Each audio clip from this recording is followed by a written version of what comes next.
Sa gitna ng banta ng pandaigdigang krisis at posibleng pagtaas ng presyo ng langis, tiniyak ng Pag-ibig Fund na mananatiling abot kaya ang pabahay para sa mga Pilipino.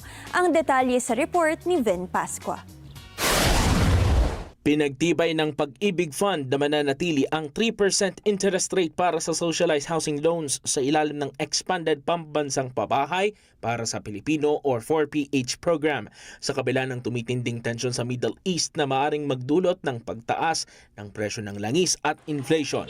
Ayon sa ahensya, layunin ng hakbang na mapanatiling maabot kaya ang pabahay para sa mga Pilipinong kabilang sa low at moderate income sectors.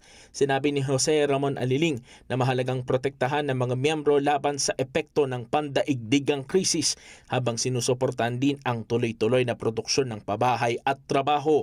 Sa ilalim ng programa, maaaring makinabang ang mga first-time home buyers na pasok sa itinakdang income bracket sa mababang interes sa unang 5 taon ng kanilang loan. Samantala, ang mga naunang borrower ay maaaring makakuha ng parehong 3% rate sa mas mahabang panahon na nagre-resulta sa mas mababang buwanang hulog. Maaring gamitin ang loan sa pagbili ng house and lot o condominium units, pati na rin sa pagpapagawa o pagpapaganda ng bahay. Meron ding opsyon para sa karagdagang pondo para sa utilities at iba pang pangangailangan sa bahay.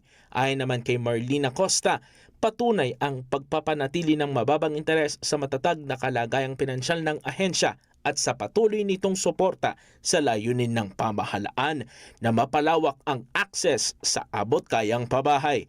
Dagdag pa ng Pag-ibig Fund, patuloy rin silang nagsasagawa ng mga housing fair at online platforms upang mas mapadali ang paghahanap ng bahay para sa kanilang mga miyembro.